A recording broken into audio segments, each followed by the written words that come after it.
Carrying on my little mini series on hindrances in meditation. So, part 2. We did the 5 hindrances last week. Now expanding to a very little known Dharma coming from a sutra, which is one of my favorite. Sutra is like a scripture or a teaching of the Lord Buddha. It's one of my favorite ones. It's not very well known, but it's very, very useful in meditation. It's the discourse on defilements, but here we're talking about subtle defilements which relate directly to meditation. And the Upakkilesa Sutta. So it's more about the subtle defilements here. And this is a reference if you ever want to look it up. I may even share it on Facebook so that everybody's got it. In the Majjhima Nikaya. In the Tripitaka, what's called the Buddhist canon, because we don't have just one book. We have many, many books, 45 roughly, I suppose. And within that, it's broken up into what's called a Nikaya, a whole section, like maybe it's 5 books, maybe sometimes it's 8 or so books. And so that's how we reference them. It is in the Majjhima Nikaya, middle-length discourses. There's like long discourses, middle-length discourses, and different ways of categorizing them. Okay. So this one, go ahead. I'll have to read it for you because you might not be able to see it. Can you read that? Okay. Oh, that's not too bad. This is, I haven't put down the whole sutra on here, just some of the relevant bits. But have you, Anuruddhas, while living thus diligent, ardent, self-resolute, attain states of furtherment, the excellent knowledge and insight befitting the Aryans and abiding in comfort. Aryan here in that country, a noble one. That was his question to them. Basically, have you when you've been meditating, have you reached the goal of the meditation? Different states of enlightenment. And he then described his experience because he hadn't yet attained to this levels, and he was still very much in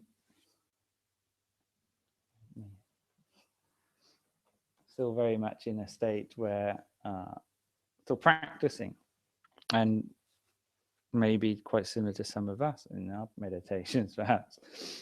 After this, we revered, while living diligent, ardent, self-resolute, perceive the light manifestation. That is, they saw light when they meditated. They saw light, as well as the appearance of material shapes. Sometimes they see different images and forms. But soon the light manifestation vanishes for us, as well as the appearance of material shapes, and we do not understand the reason. So many people come here and they say, oh, I saw this, I saw that, and then it disappeared. And this is about why that happens, why it's getting going and then out, it all disappears, and we go backwards again. But the reason should be understood by you, Anuruddhas. I too, this is the Buddha answering. I too, Anuruddhas, before the self-awakening, while I was yet the Bodhisattva. What he means here is before he became the Buddha, he wasn't born Buddha. He became Buddha on his enlightenment. Before then, we call him a Bodhisattva, someone who's aspiring to be a Buddha. While I was yet the Bodhisattva, not fully awakened, perceived the light manifestation as well as the appearance of material shapes. But soon, the light manifestation vanished from me as well as the appearance of material shapes.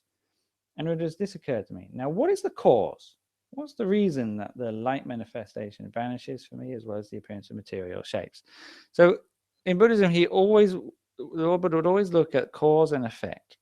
That's the whole central teaching, is that for every effect, there is a cause. For every cause, there must be an effect.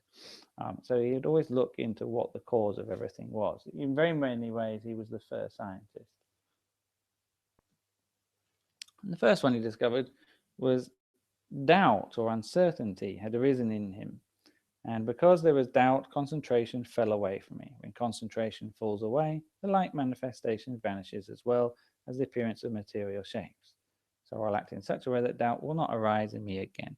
So for example, we're starting to see it, and then we go, oh, what should I do now? Just that. Oh, what should I do now?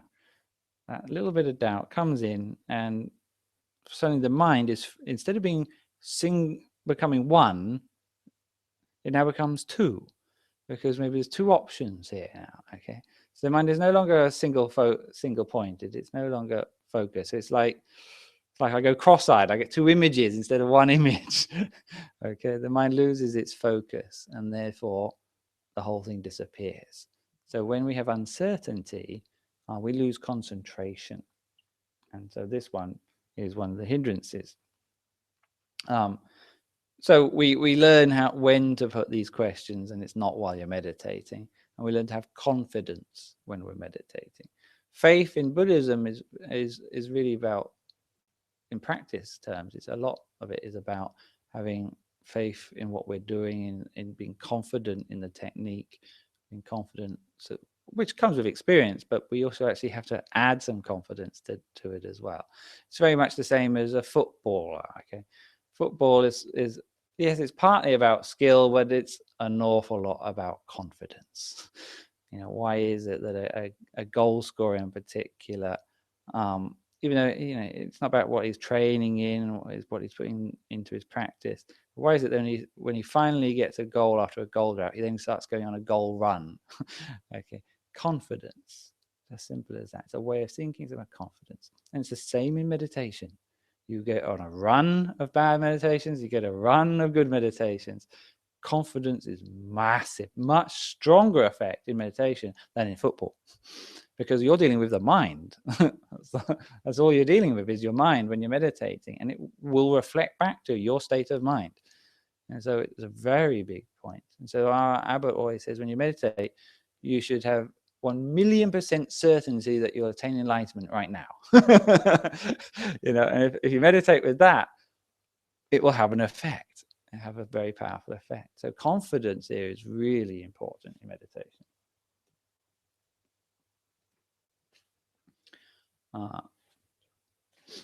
The next one, after this first one of indecision or doubt, which we call Upakkilesa, is inattention or lack of interest. Manasigara. Manasigara. Manas meaning mind, and Manasigara meaning to focus the mind. Manasigara meaning to not focus or not pay attention. This is basically you wander off, because maybe we said to remember to focus the mind. Well, not focus the mind, but to recollect the center of the body, to recollect a crystal ball. But some interesting thought comes up in our mind, and we go off into the thought, and 5 minutes have passed by. Oh yes, where's the crystal ball? And you go back to it. So that we just basically lose our mindfulness there. But here it can also mean a little bit more subtle than that. And this is very, very difficult and delicate. With the crystal ball, if you are interested in it, if you pay attention to it, it will run away. And you'll get tense. If you are interested in it, you pay attention to it, it runs away, it disappears. And if you don't pay attention to it, and if you ignore it, it also runs away. So this is very difficult here. So what do you do here? You have to pay only a little bit of attention to it, a little bit of interest. What I call about using your peripheral vision with it, keeping it in the background, but keeping it there partially like this. It's shy. It doesn't like being stared at, okay? But it doesn't like being ignored either. Okay? So you have to sort of just keep in touch with it, keep a connection with it, keep in the presence, aware of the presence of it. It's a bit like this. It's a subtle thing. It's a very subtle art. Okay, so getting that right balance is a lot of it. But there are feedback signals to this. It running away. Okay, it disappears. That's a very strong feedback signal. If you're starting to get and starting to get uncomfortable, you're paying too much attention. Okay, too mindful. If your mind wanders off into thinking and forgetting about it, then you're paying too little attention to it. So there are feedback signals that help you get back on course. The next one was sloth and torpor, which I've already talked about last week in the 5 hindrances. That is about sleepiness and laziness. So I won't go into any further detail tonight, or not particularly. This one, though, is a different one within these 11 defilements to concentration. Fear and consternation. It's actually quite common. And it seems to be common within certain types of people. Everybody has their own hindrance. Okay. We all get all 11, but we definitely get some of them our own personal favorites, so to speak. We get our own ones. And it also happens in periods of time. We go on a run of this particular one. We then overcome that one, and out comes another one. And we go on a run of that one. I've noticed quite a lot of women seem to get this one coming up when they get a new experience happening. Particularly, it's like fear of the unknown.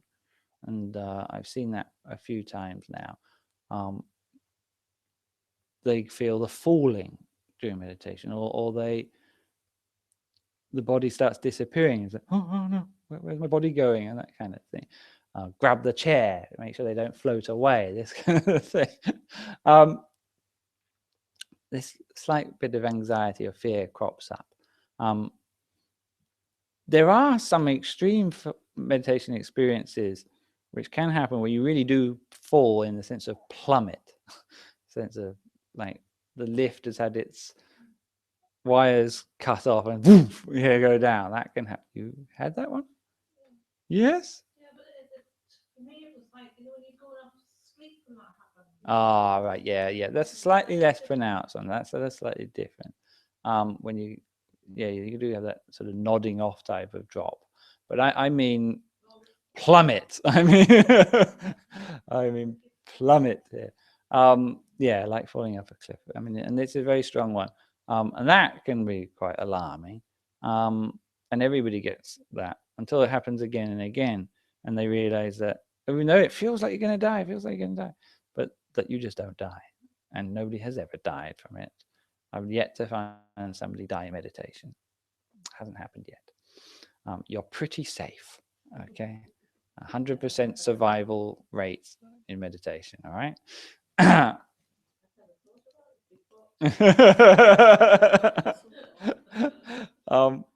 It's pretty safe, I would say.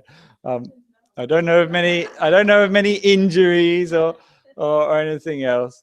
About the worst thing that happen is if you're sitting on the floor in a meditation position, and you meditate when you're uncomfortable, then you might get a bit uncomfortable afterwards.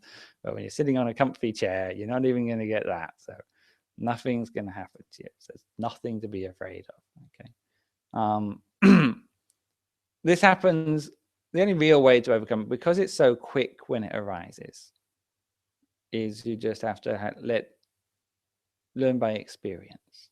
You cannot react in time to once it's arisen. So what happens is, particularly with fear of the unknown, every time you get something new happen, you get afraid of it again, until you realize that the things that are rising up, they're not actually that scary.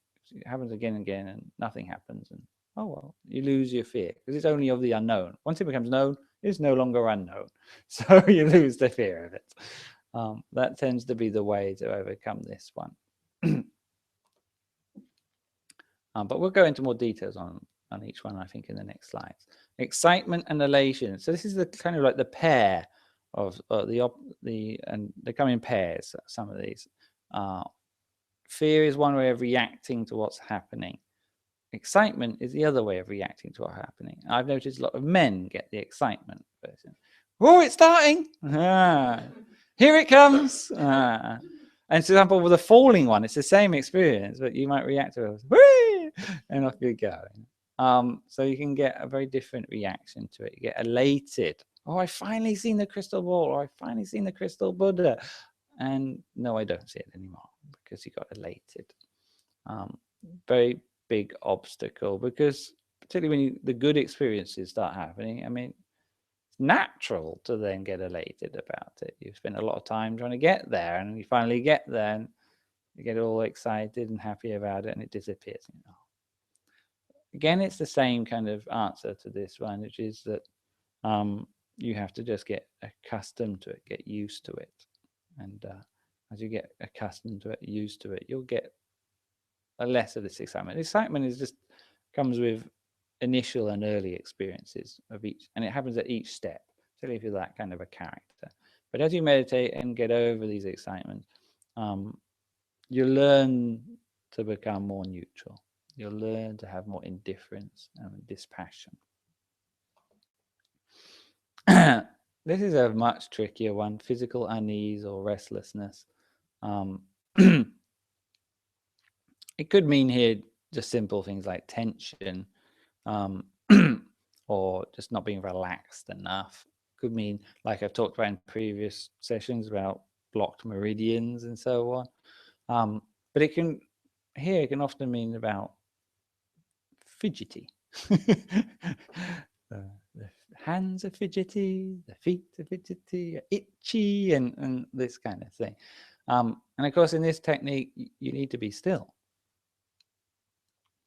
Because if you're going to go into like delta or theta brainwaves, which is normally the brainwaves you have when you're completely fast asleep, dreamless sleep, you have to be still to get into that. And so this one, therefore, becomes a big obstacle.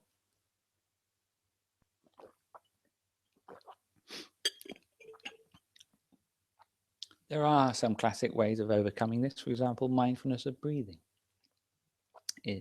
Every meditation technique sort of has its benefits and its things that it's more suitable for. Mindfulness of breathing is a classic technique that is used to calm the body and condition the body to put it into the right state for meditation. So when the problem is the body, then mindfulness of breathing is a very good technique. Okay, so that can help a lot here.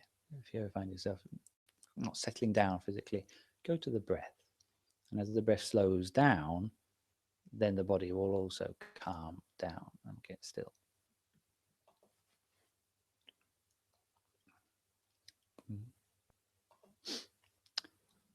Too much energy exertion. This is another pair that's coming up, 7 and 8.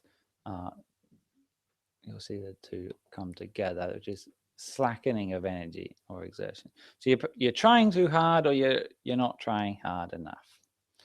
And this is a bit of an oxymoron again, really. That is to say that if you try, it fails, and if you don't try, it fails. So again, what do you do? Trying too hard, and this happens on every stage of the technique as well. Okay, you can try too hard to stop the thinking. Like I say, there's many people are like start getting angry at themselves. Why won't it stop? Be quiet. Stop thinking about that. Get wound up with themselves and try really too hard to stop the thinking. Even using the mantra instead of it being this nice whispering sound in the background of it becomes samarahang, samarahang, samarahang. Putting all this conscious effort into each sound of samarahang, like this. Okay, too much effort in every single stage of it. Okay. Much more of a hindrance, though, more commonly for almost everybody, is when it comes to thinking about the crystal ball. It's really difficult.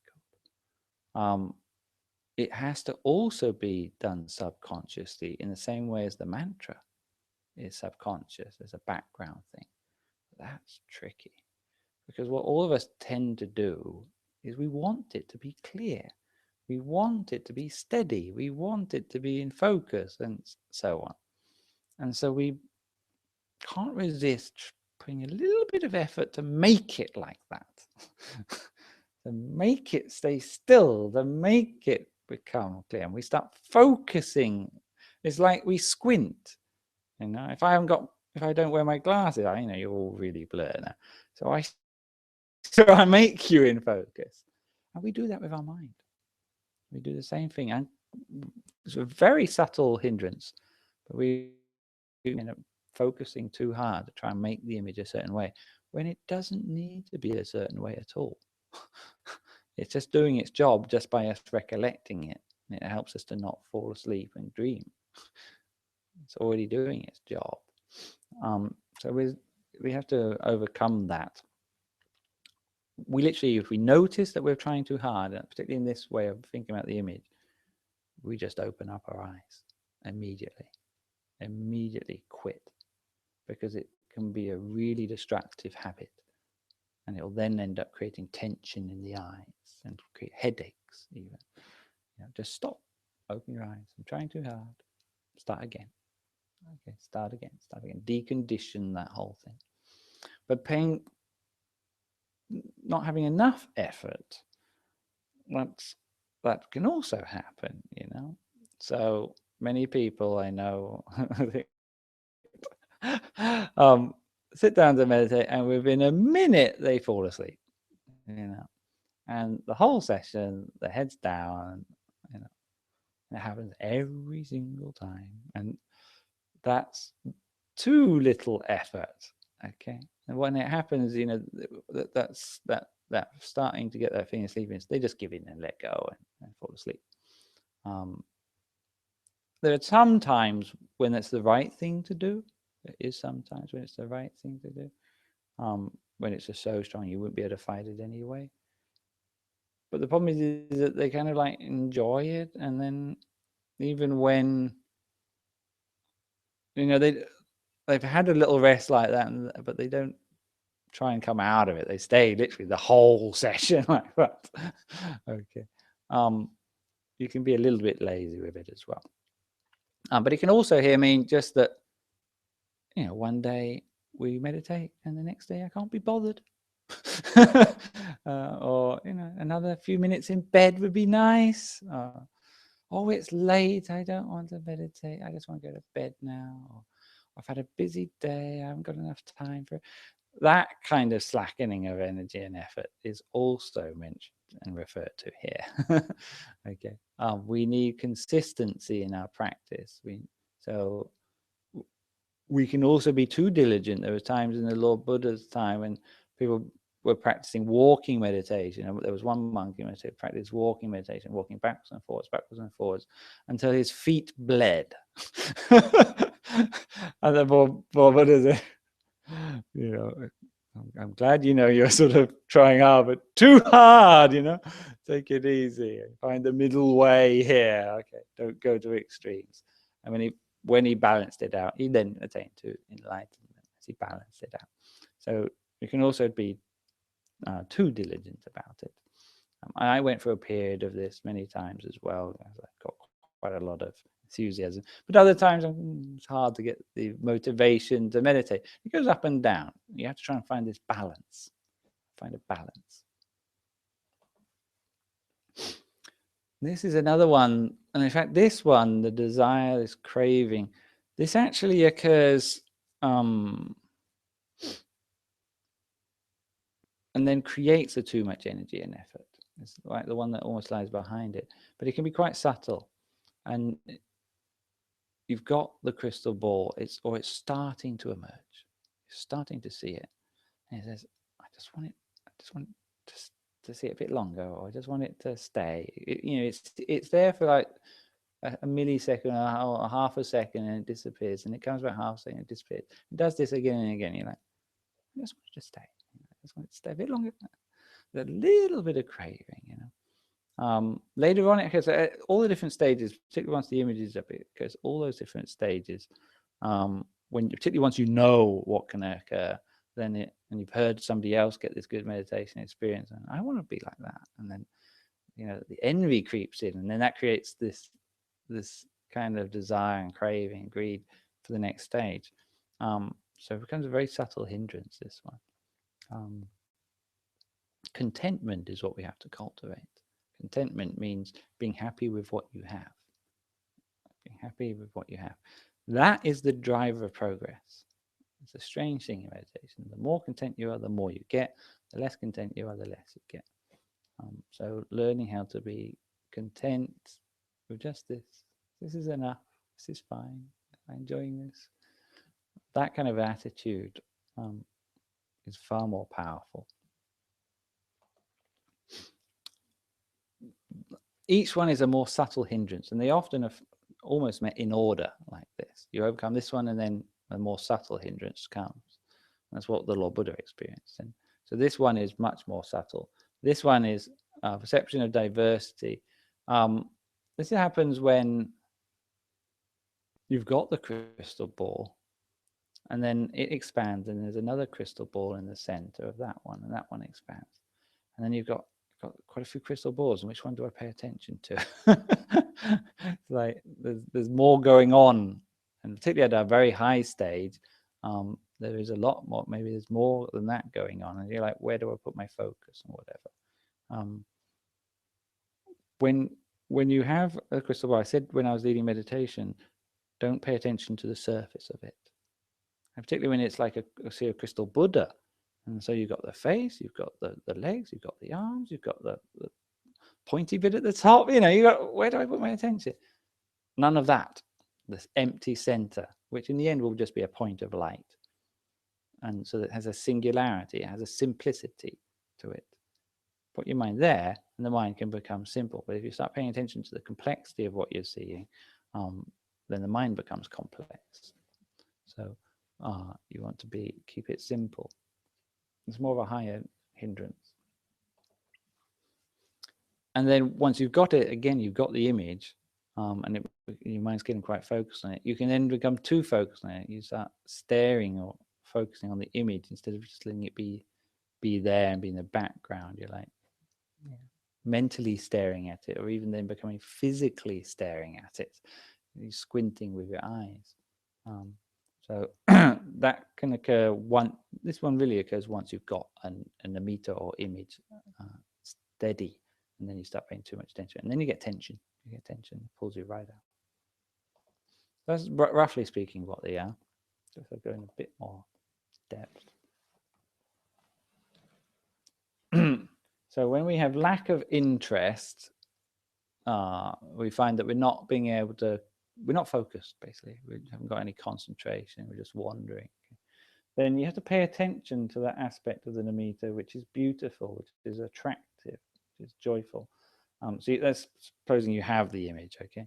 If you have a fault-finding thing, it's not very steady, it's not very clear, and so I won't pay any attention to it, kind of thing. That kind of fault-finding mind, then you won't be able to lock on to the image. As if you have a positive frame of mind and look, you'll notice that it's always getting better. It's becoming more clear. It's becoming more steady with time. So if we have that positive frame of mind, we look particularly at that it has a kind of pleasantness to that image. Later on, once the image starts coming up, you will notice that there is a feeling behind the image as well. It's a strange thing, but it's a subtle thing. There is a feeling behind the image. Okay, once you got the image, people who've had the image already will know what I mean. There's a feeling behind the image. Maybe it's a happy feeling, maybe it's a calm feeling, maybe it's a pure feeling. There's a taste to the image. That's what I would say. This is subtle language. You'll have to, when you're meditating, you know what I mean. Once you touch on that, then it becomes like a magnet or glue that keeps your mind on it. That's what's called the beautiful. It's the same with the breath. When people do mindfulness of breathing, they talk about the same thing. They talk about the beautiful breath. And they find that the breath has this beautiful quality to it when they go into meditation on the breath. We have the same thing in ours. Okay. What about this darkness? We haven't got an image. We're just sitting in darkness. Well, actually, how dark is it? You'll find actually there's various shades of darkness. Often means that you're not paying any attention to the center of the body, not even peripherally. You're just ignoring it because you think there's nothing there. Actually, there is. It's just like if you were in a completely dark room at nighttime, let's say, in your room, after a while your eyes adjust to the dark.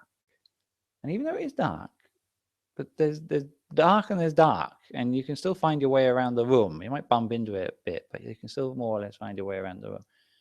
And it's the same with the inside of the belly, when you're meditating.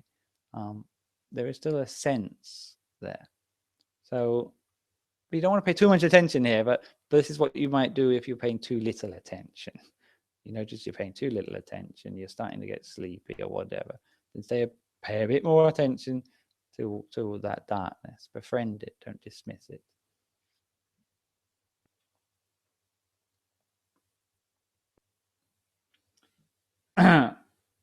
One of the other reasons why we lose our attention is we get jaded. We get jaded. It's a bit like you're driving a car, and if you're going down a new road where you haven't been there before, you're taking all the detail. You absorb it all in. But if you're going down a road that you're on your way to work, and you do every single day, you pay no attention to any part of that until you've got there. Sometimes you've done it so many times you haven't noticed, various details along it until you get, for example, you walk to work one day and you suddenly notice, oh, I didn't know that. Notice that was there. You've just gone past it again and again. So we have to have innocent eyes, as if you're meditating for the first time. Every meditation in reality is so different. They're all different. So when you know that, you have to try and remember that this is like my first meditation. Anything could happen. And keep that innocence. You can keep that innocence in your meditators just as well as a child will.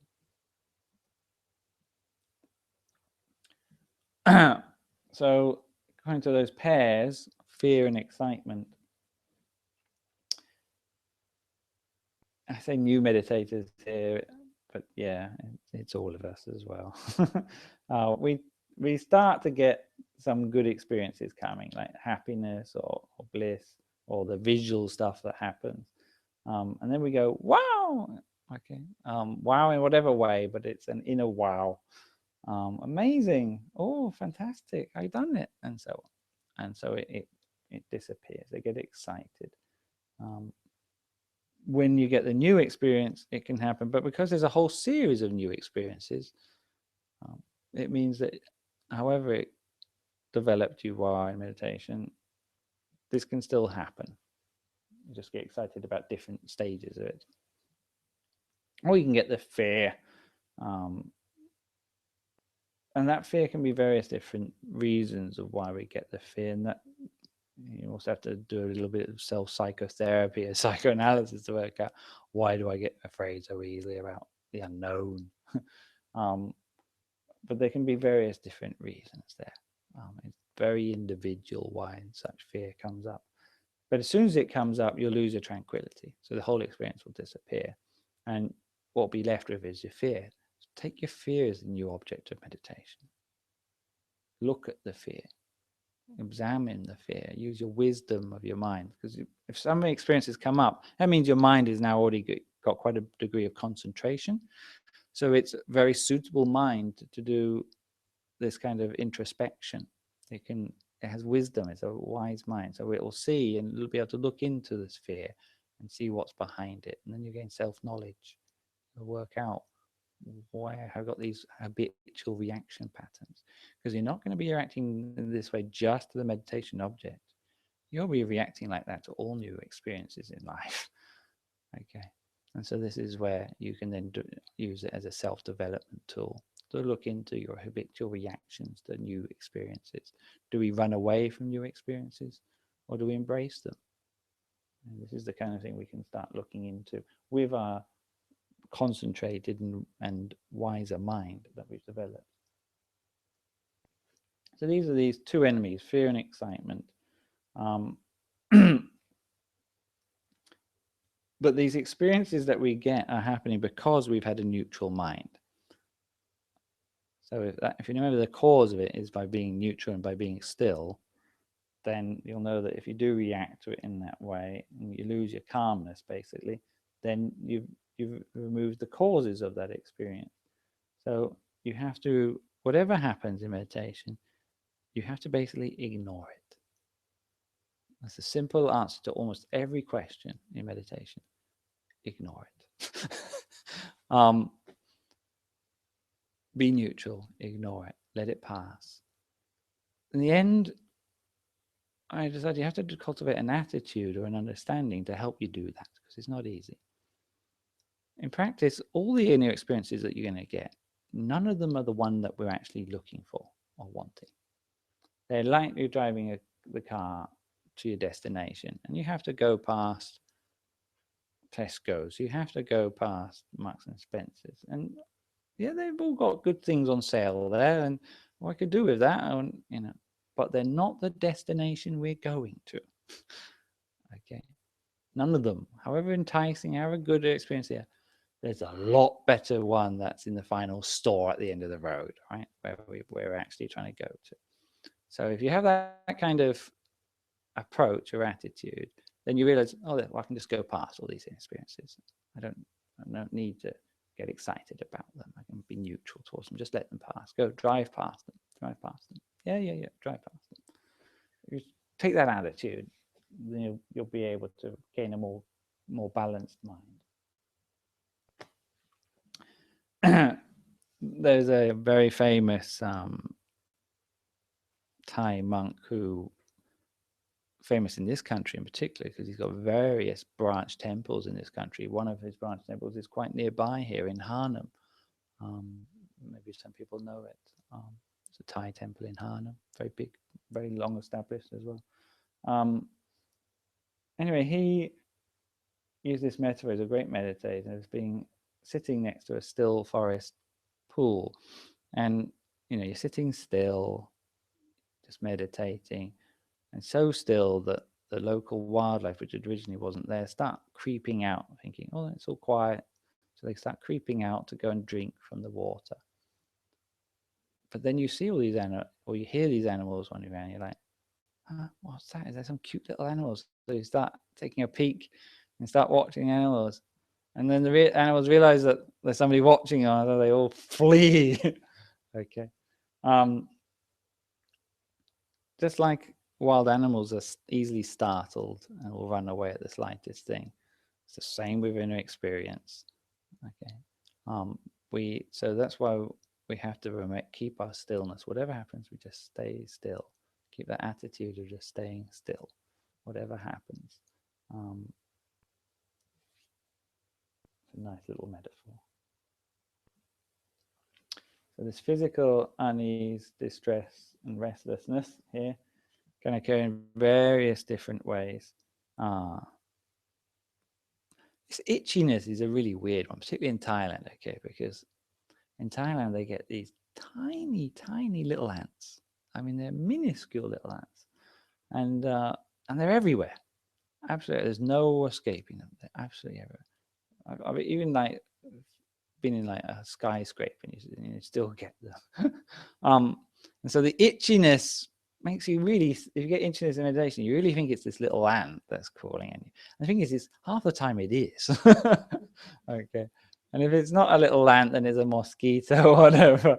But you often get this strange sensation sometimes in meditation that it feels like there's ants crawling over you. You get this prickly sensation, or you get hot sensation, and so on.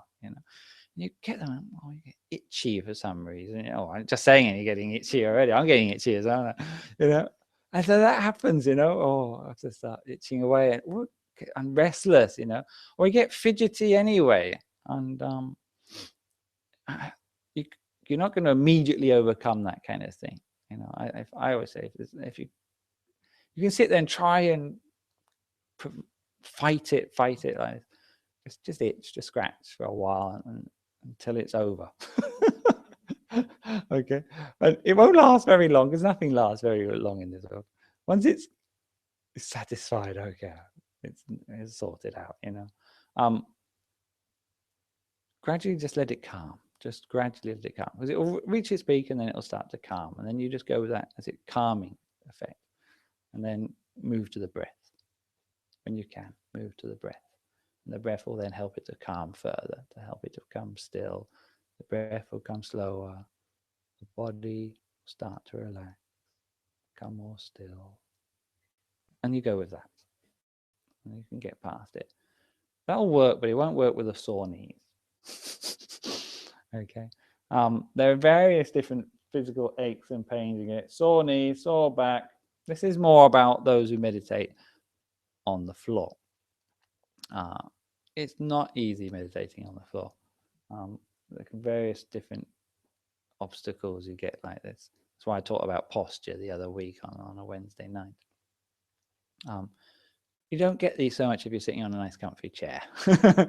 So one simple preventative approach is, do I need to sit on a comfy chair instead? To looking at your posture. Okay. But generally speaking, you have to just respect the body on these things. If it's something that arises later on, not immediately, then it just means that it's telling you, the body's telling you to change posture. There are schools of meditation which say to examine the pain, to stay with it, use that as your object of meditation. Don't run away from it, and so on. There are, and you will see if you're on the internet or you've been reading other schools, you'll see that. We don't do that in our tradition because we're trying to go into alpha, into theta, into delta. We're doing samatha meditation. So we need to be comfortable. It's the absolute golden rule in our form of meditation is be comfortable. Above all else, be comfortable, be relaxed.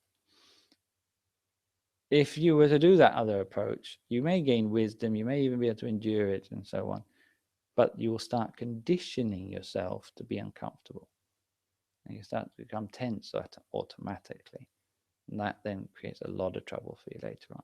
So it's why we have to always be relaxed and comfortable, because we're trying to maintain the habit of relaxation and comfort. So it becomes automatic every time we meditate. We're relaxed and comfortable. So if we do feel unsettled and uncomfortable, immediately stop. Don't tolerate it for any period of time. Immediately stop. Do whatever it takes to get yourself back into comfort, whether it's propping up this and getting cushions and taking a walk, lying down, whatever it takes to get comfortable. You have to have comfort. So you have to learn how to relax your way through it. And sometimes, as I said before, on the first introductory meditation, that you have to relax your body. But to relax the body, you have to relax the mind. You have to learn how to let go so that you can relax the body. But there is sometimes that you adjust your position to get comfy, and then it just moves it somewhere else, and then you start fidgeting around. You can't get in the right position. And actually, sometimes it's just because you're not allowing yourself, not giving enough time to settle, for the body to settle. If you just gave it a little bit of time to settle, it would settle. So don't try and be like the dog scratching its fleas, and it gets up, moves over to another place, and its fleas are still there, the itch is still there, they scratch again, get up, walk over, itch again, scratch again, off they go again. Cannot escape it in that way. So you have to sort of accept the nature of the body. There is sometimes, in some cases, where you may sort of, not for the general practitioner, there is maybe advanced practitioner. Sometimes I'll say, I'm just going to sacrifice my life in meditation. That's what the Buddha did. It's what the founder of our meditation tradition did. I'll meditate to the death. Whatever happens to the body, I don't care. That kind of approach, but not for the general practitioner. But there is the odd occasion. But I think you'll find if you have a general state of peace and contentment, and you're more relaxed than you're in daily life, you'll gain this sense of being soothed in body and mind, and you won't get too much of an issue. Paying too much attention or too little, I'll just say, for those who have a time issue, it's gone past the time. When we, particularly as a new beginner, we often try too hard, which can create physical tension and make this image disappear. It's like we try to grab it. We have this natural tendency to try and grab things that we like, that are good, that are pleasant, try and grab hold of them. But if you try and do that to a bubble, the bubble will burst, and that's effectively what you are doing. So you have to be extremely gentle. This is the quality that's going to help you to find the middle way between trying too hard and not trying hard enough. It's gentleness, delicacy. So you have to almost have to practice in daily life, and we often do in our tradition, doing things that require a lot of delicacy. For example, flower arranging. It takes so much delicacy to do it. You can't just shove them in or whatever. Yeah. So we develop this gentle touch, simple things, like not dropping things down heavy on the floor, but gently placing them down. So we learn how to have this delicacy and gentleness.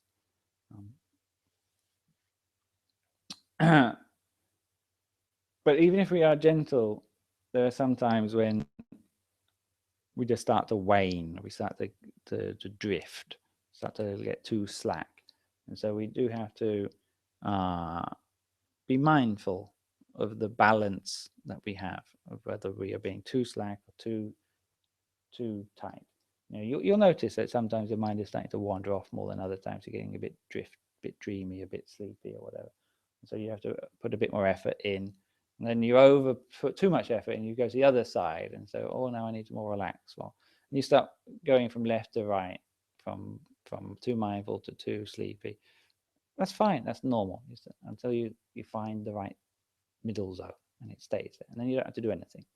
And it's roughly in the ballpark and you just keep going. So the famous image in the Buddha's time was of who's had this problem. Somebody had this problem. It was a lute string, a lute like a guitar, basically, but not an ancient one. The string must be not too tight and not too loose. It is finding the middle way in practice. In every situation, it always comes back to this middle way.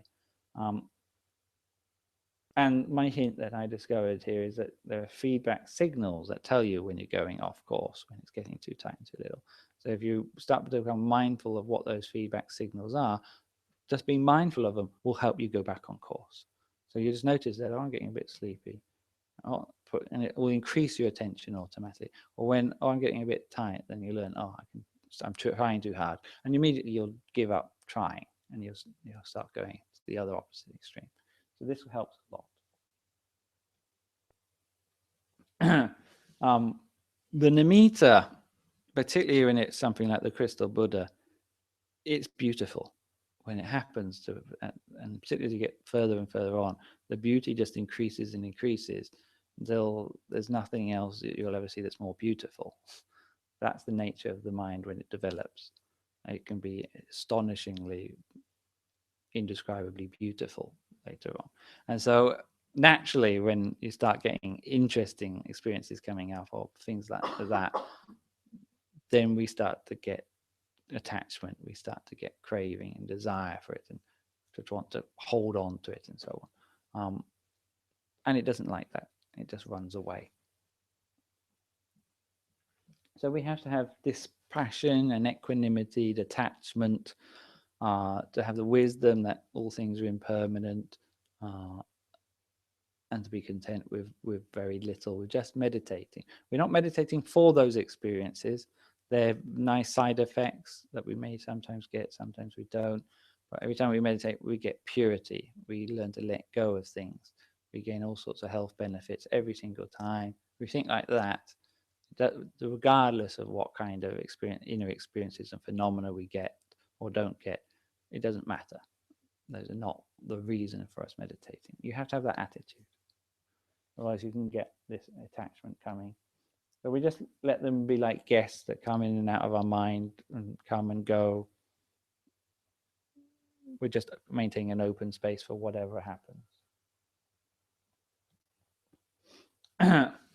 Perception of diversity. If when we're meditating really deep, we may see a form in a form, a clear Buddha sometimes inside a sphere or spheres within spheres. Sometimes you see meditation masters arising in the meditation. It becomes, some people it gets quite complicated. I know people who see not just one crystal ball, but many countless of crystal balls, and they don't know which one to put their mind on, and so on. Pick one.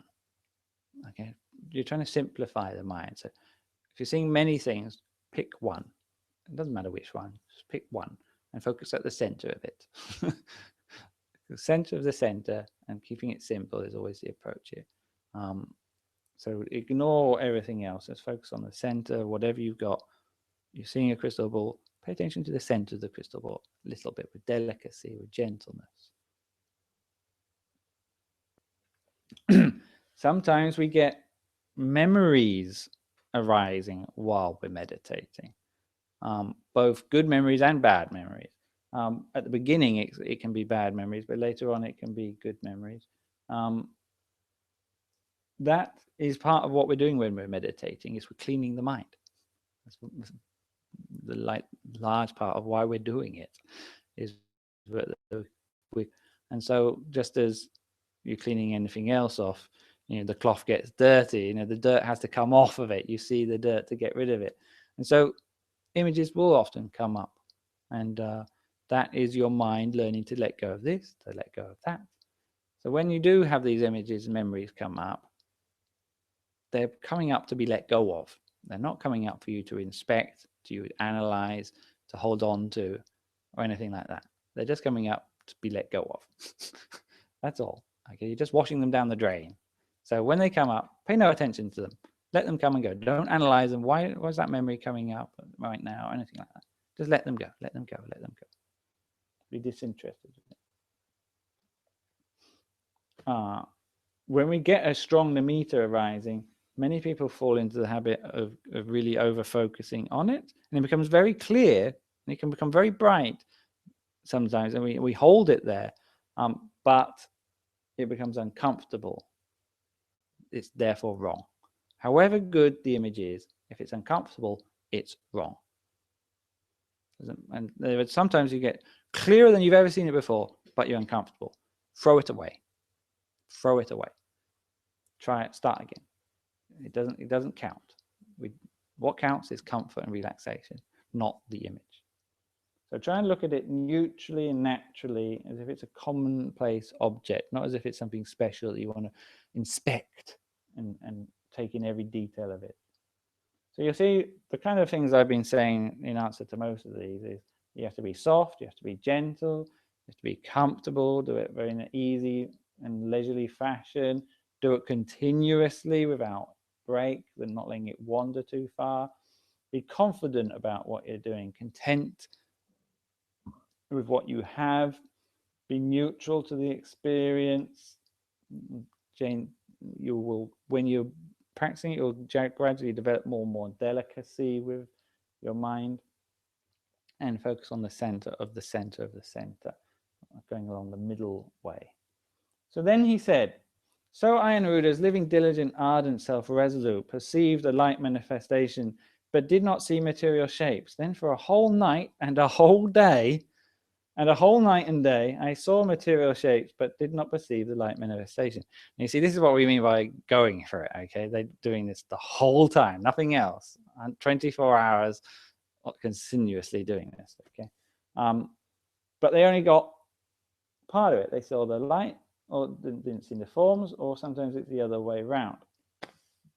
But it says, it occurs to me that when I was not paying proper attention to the reflex image, that is the nimitta, the image that you're seeing, and didn't pay too much attention to the form of the image, but was paying attention to the light, because say for example you see a crystal ball and it's in an ocean of light, you start paying attention to the light, then the form disappears and you just have light. But it can happen the other way around. If you're not paying attention to the reflex image of the light, but you're paying attention to the material shapes, then that's what all you'll see. So he's saying you have to be awareness of both the light and the form. Both say for example, the crystal ball, both it being a crystal ball and a crystal ball which is shining with light. So that's why we have the mantra, a lot of people in English like it, of clear and bright, so that they pay attention to that. So Ayanuruda's living diligent, ardent, self-resolute both perceived a limited light manifestation and saw a limited number of material shapes. And for a whole night and a whole day and a whole night and day perceived a boundless light manifestation and a boundless number of material shapes. So that's like you're seeing a crystal ball popping up, countless crystal balls popping up. Okay, but sometimes you only get 2, 3, or just one. Basically, he says it's about his concentration. When his limited, then he only sees a limited number. When his concentration was not limited, it was boundless, then he sees a boundless number of these. So having overcome these hindrances, the Exalted One then gained what we call jhana, full concentration of the mind, single-pointed concentration of the mind, and then used that to gain wisdom and insight, and then that led to his liberation. So this is one of the few sutras. There's 5 to 10 sutras. I've read them all because I did my own study on this, of what the Lord Buddha did to become enlightened. There's not that many sutras on this about what he was doing before he became enlightened. Most of it was afterwards. But this was one of them. It's a very interesting one about him going through the exact kind of stages that we practice in meditation, seeing light and seeing crystal balls and shapes and colors and so on. So for most of us, our concentration is just there for a short period of time. You know, the crystal, once the crystal's there and then it disappears, it doesn't stay for longer than a second, longer than a flapping of an elephant's ear. But once you start to stabilize the mind, then the nimitta sort of is there more than it's not there. It starts to get into neighborhood concentration. You're starting to get there. But once it's become steady, it's become stable, and you're able to hold on to it, well, not hold on to it, but stay with it for long periods of time, it then becomes single-pointed focused on the center of it by itself. That then leads into what we call access to the absorptions or these jhana states, which I'll talk about another day. But that is a very stable level of concentration. These are 3 classic stages of concentration.